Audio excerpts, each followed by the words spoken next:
Sa bawat kislap ng ilaw at bawat himig ng Pasko, may isang nilalang na nagbibigay buhay sa diwa ng Kapaskuhan. Hindi siya nagmula sa hilagang pulo at hindi rin hinihila ng mga usa ang kanyang karwahe sa kanyang pagdating.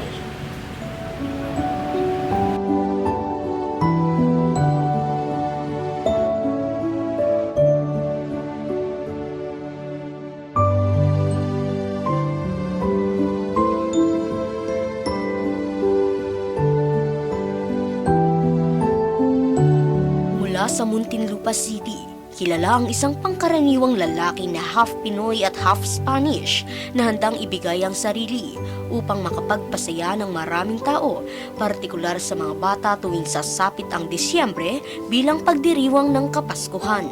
Ho, ho, ho! Merry Christmas! My name is Ron Barreto Cipres, 53 years old, from Kupang, Muntinlupa City.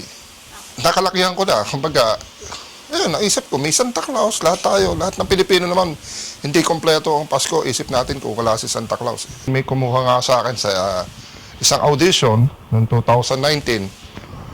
Hindi ko na babanggitin kung ano yun, digital commercial siya.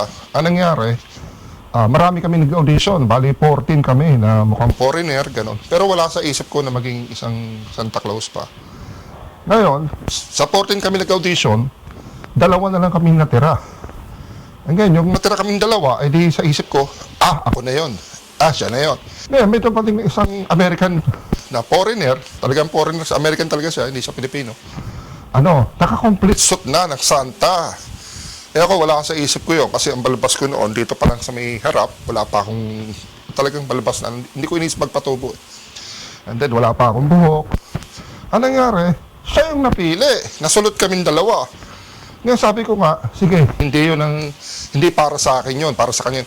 Yung American na yun, nagtanong sa akin, mukha ka namang talagang mukhang Santa Claus kung magpapatubo ka ng balbas, tsaka ganito. Napasok ako sa group niya ng 2019 na bilang isang Santa Claus. Taong 2019 nang magsimulang matuklasan ni Santa Ron ang kakaibang habit na ito. Mula sa kanyang pagpapahaba ng puti at mahabang balbas, pati na rin ng kanyang buhok, kasama ang pagme-maintain sa kanyang malaking tiyan bilang isa sa hugis na palatandaan ni Santa Claus.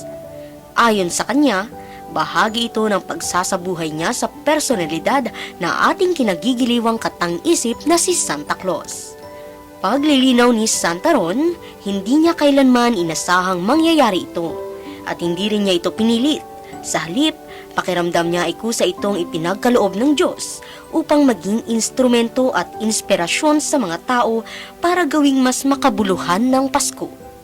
Pinagkaloob sa akin ng Diyos hindi ko naman hiniling Binigay niya sa akin na, bakit di mo gampanan maging Santa Claus? Kamukha ka naman ni Santa, kumbaga, nakakapagbigay ka ng saya at ngiti sa mga bata, sa bawat pamilya. Ito na, nagkaroon na ako hanggang ngayon. Isa na akong living Santa Claus ng Pilipinas, Pinoy Santa Claus. Hanggang sa dumating sa puntong, bumili na siya ng sarili niyang mga kagamitan mula sa kanyang sariling bulsa tulad ng bota, medyas, guantes, makakapal na pulang balabal at syempre ang pinakamahalaga sa lahat ay ang sako bag na kilala bilang sisidla ng mga regalong hinihiling ng mga bata. Walang pinagkaiba si Santa Ron sa kanyang ordinaryong personalidad. Noon pa man ay mahilig na siya sa mga bata, kaya para sa kanya, simula nang maibigay sa kanya ang misyon bilang Santa Claus, nais niyang maghatid ng milyong-milyong tuwa sa mga bata. Anya, kasama ito sa proseso na kanyang tinanggap sa likod ng mainit na klima sa bansa upang mag-transform bilang Pinoy Real Santa. Dahil alam niyang sa pamamagitan nito, mas mabibigyan niya ng natural na kaanyuan at buhay si Santa Claus para sa mga tao, matanda man o bata, na talagang masuring pinagmamasdan at hinahawakan siya kapag nasisilayan.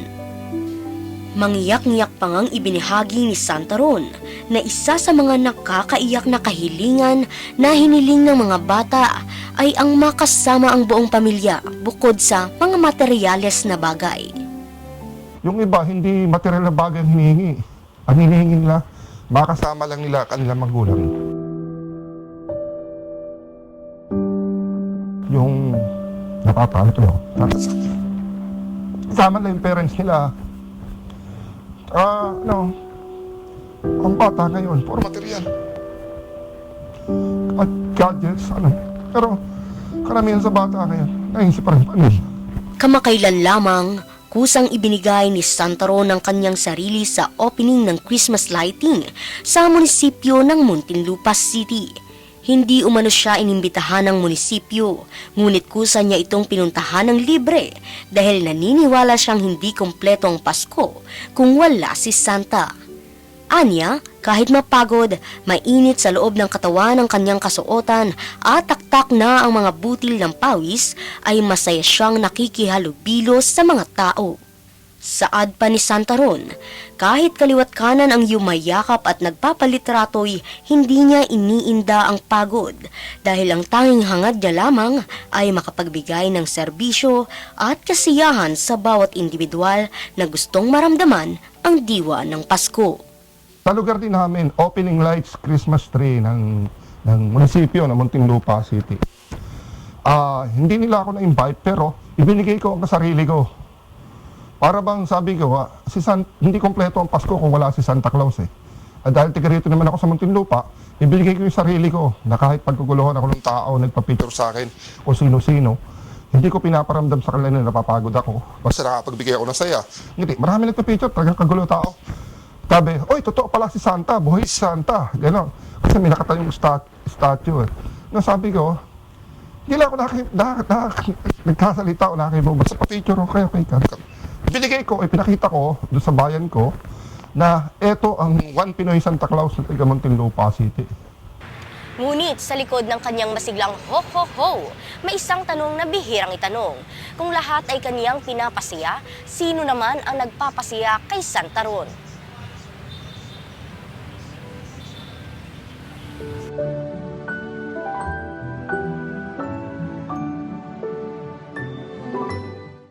Aba, lahat po ng suportang ibinibigay ko sa kanya, basta lahat yung simula sa mga gamit niya, sa paggagayak, sa paglalaba, lahat.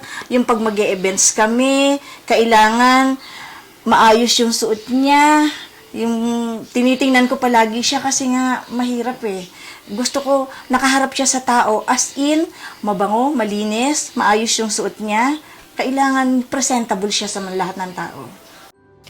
Maswerte rin pala si Santa Ron dahil mayroon siyang kabiyak na handa siyang samahan sa lahat ng lakaran, makapagbigay lamang ng kasiyahan sa maraming tao.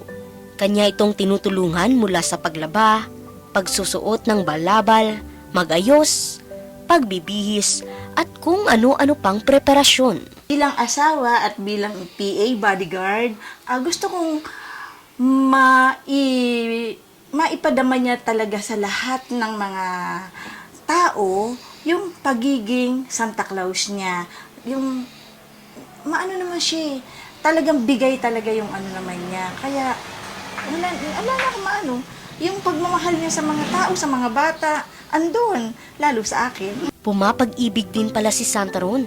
Sa katunayan, siya ang tinatawag niyang si Mrs. Santa Claus. Tila mukhang isang alamat ang kanilang kwento, tulad ng Amerikanong bersyon ng alamat na si Santa Claus, na pinaniniwalaang kapiling rin ng kanyang taga-suporta na si Mrs. Santa Claus.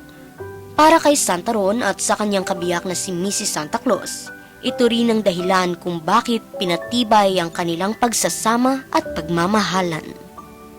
Sa katunayan, anya, ang pagiging isang Santa Claus ay hindi madali. Dahil upang tuloy-tuloy na makapagbigay ng saya sa bawat bata, ay isinasantabi ni Santa Ron ang kanyang pagod at init na nararamdaman sa loob ng pulang balabal. Ako pag sinuot ko na to, nagtatransform ako eh. Hindi ko na iniisip minsan yung pagod eh. Itong sinusuot kong ito, halos mabigat, bumibigat. Pero pakiramdam ko, ang gaan ko pag ito. Halos mga nasa 10 kilos din itong damit na to. Pero, yung hirap, yung pawis, hindi ko na nararamdaman yan eh. Tsaka, basta nakapagbigay tayo ng saya, malimit sa akin. Ang isip ko, nagampanan ko bilang isang Santa Claus na humaharap kahit kanino, masaya ako na nakangiti sila, ganon. At sinisigaw nilang, Santa! Totoo pala si Santa Claus. Sa likod ng makukulay na larawan at masasayang hiyawan, hindi nyo aakalain na si Santa Ron sa likod ng kanyang kasuotan ay naging isang seaman at naging miyembro ng Actora Guild of the Philippines o katipunan ng mga artistang Pilipino sa pelikula at telebisyon at naging isang talent, extra o supporting actor noong 90s. Gayun din sa FPJs ang Provinciano, Tadhana, General's Daughter at marami pang iba. Ngunit sa kabila ng lahat, mas pinili pa rin ni Santa Ron maging isang Santa Claus kaysa maging isang artista. At ang mga ganitong gawain ay kilala bilang self-employed o independent contractor. Sa ilalim ng Presidential Decree No. 442 o Labor Code of the Philippines, hindi nito sakop ang karamihan sa mga freelancers. Walang minimum wage, walang paid leave, at walang job security. Sa mata ng batas, malaya ang freelancer, ngunit ang kalayaang ito ay may kapalit at ito ay ang sariling sikap na proteksyon. Sa kasalukuyan, wala pang batas para sa mga freelance workers dahil hanggang ngayon, ito ay panukalang batas pa lamang sa Pilipinas. Sa dokumentaryong ito, napatunayang si Santa ay hindi lamang mito o alamat, kundi isang simbolo ng pag-asa, isang nilalang na tulad nating lahat ay may pinanggagalingang lungkot, pagod at mga pangarap. Ngunit, patuloy na nagbibigay ng kulay sa kapaskuhan ng bawat isa. Hindi sinusukat ang serbisyo para sa pansariling interes, kundi mas pinapahalagahan ang mga tao na maramdaman ang Pasko. Ako po si Rhea Belmedina at ito ang kwento ng isang Santa Claus kung saan ay tinuruan tayong maging mapagbigay, mapagmahal at maging isang mabuting tao. Maligayang Pasko!